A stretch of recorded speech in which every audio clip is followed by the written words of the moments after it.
नमस्कार दोस्तों आज हम सॉल्व कराने वाले हैं 19 मार्च 19 मार्च थर्ड शिफ्ट का पेपर सॉल्व कराने वाले हैं रेलवे एनटीपीसी का। आइए जानते हैं कौन कौन से क्वेश्चन पूछे हुए हैं दोस्तों।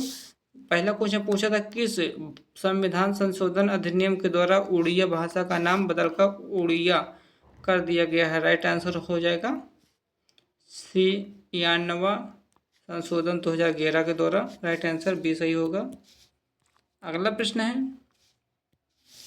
प्रधानमंत्री नरेंद्र मोदी ने धरती आबा जनजाति ग्राम उत्कृष्ट अभियान की शुरुआत किसकी जयंती के अवसर पर की है। राइट आंसर हो जाएगा महात्मा गांधी के जयंती पर। अगला प्रश्न पूछा था,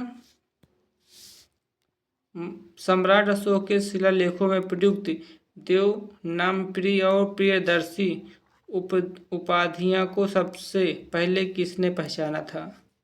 राइट आंसर हो जाएगा जेम्स प्रेसेप ने पहचाना था। अगला क्वेश्चन है, विकसित देशों की अर्थव्यवस्था में किस क्षेत्र का योगदान सबसे अधिक है।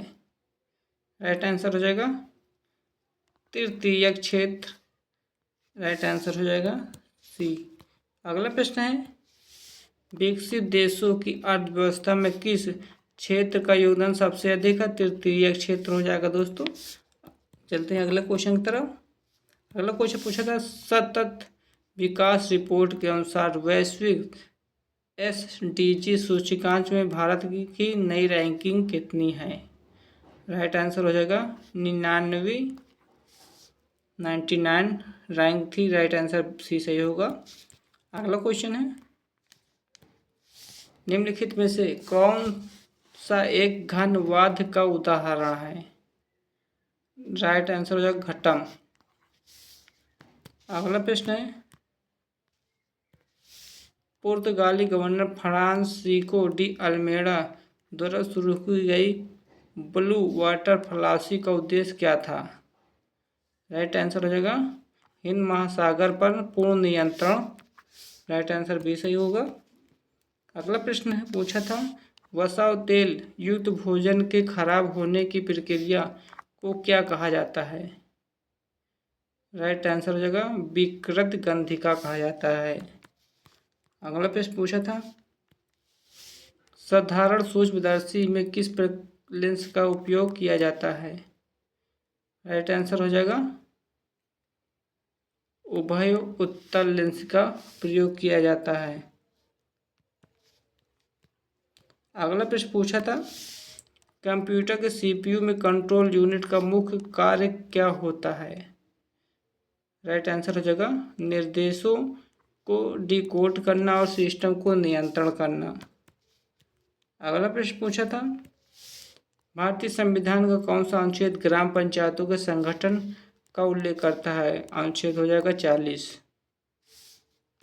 अगला प्रश्न है, 103वें संवैधानिक संशोधन अधिनियम 2019 के द्वारा आर्थिक रूप से कमजोर वर्ग के लिए 10% आरक्षण किन अनुच्छेद के तहत दिया गया है। अनुच्छेद 15, 6 और 16 के तहत दिया गया है। अगला प्रश्न पूछा था, भारत में शीत मरुस्थल जैवमंडल रिजर्व मुख्य रूप से किस राज्य या केंद्र शासित प्रदेश में स्थित है। राइट आंसर हो जाएगा हिमाचल प्रदेश में। अगला प्रश्न पूछा था, आधुनिक वेब ब्राउज़र में कंट्रोल पर टैब शॉर्टकट कुंजी का वास्तविक कार्य क्या होता है। राइट आंसर हो जाएगा अगले टैब पर जाना। अगला प्रश्न पूछा था, ऐतिहासिक पृथ्वी शिखर सम्मेलन या रियो शिखर सम्मेलन किस वर्ष और कहाँ आयोजन किया गया था। राइट आंसर हो जाएगा 1992 में रियो डी जेनेरियो ब्राजील में किया गया था। अगला प्रश्न पूछा था, पहाड़ी क्षेत्रों में भारी मात्रा में बर्फ के तेजी से नीचे खिसकने या गिरने को क्या कहा जाता है। हिमस्खलन कहा जाता है। राइट आंसर बी सही होगा। अगला प्रश्न पूछा था, भारतीय राष्ट्रीय कांग्रेस के संदर्भ में निम्नलिखित में से कौन सा कथन गलत है। बरूदुद्दीन तैयब जी इसके पहले जैन अध्यक्ष थे, ये गलत हो जाएगा। अगला प्रश्न पूछा था, दूसरे क्वेश्चन रिपीट हो चुका है। चलते अगले क्वेश्चन की तरफ। अगला प्रश्न पूछा था, भारतीय संविधान के किस अनुच्छेद के तहत नगर पालिकाओं की वित्तीय स्थिति की समीक्षा के लिए राज्य वित्त आयोग का प्रावधान किया गया है? राइट आंसर होगा अनुच्छेद 243।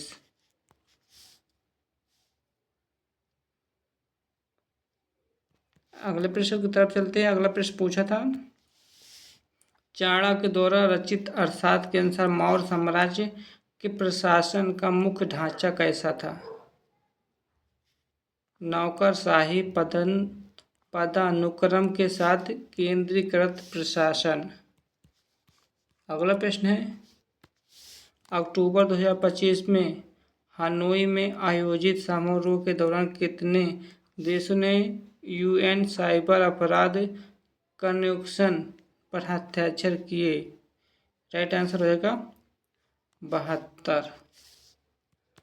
अगला प्रश्न है, नेत्र दोष दृष्टि वैषम्य को सुधारने के लिए किस विशेष प्रकार का लेंस का उपयोग किया जाता है? राइट आंसर हो जाएगा बेलनाकार लेंस का प्रयोग किया जाता है। अगला प्रश्न है, कंप्यूटर के संदर्भ में टच स्क्रीन को किस श्रेणी का डिवाइस माना जाता है? इनपुट और आउटपुट दोनों माना जाता है।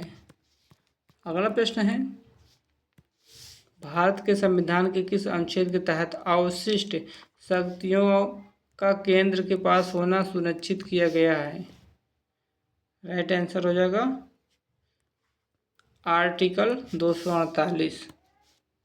अगला प्रश्न है, हाल ही में चर्चा में रहा प्रोजेक्ट कुशा का संबंध किससे है?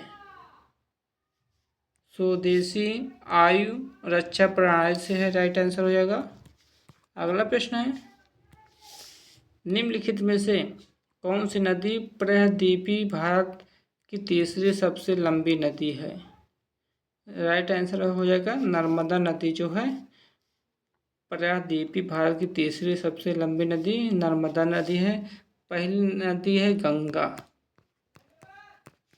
राइट आंसर हो जाएगा। दोस्तों लास्ट क्वेश्चन था, जय हिंद जय भारत।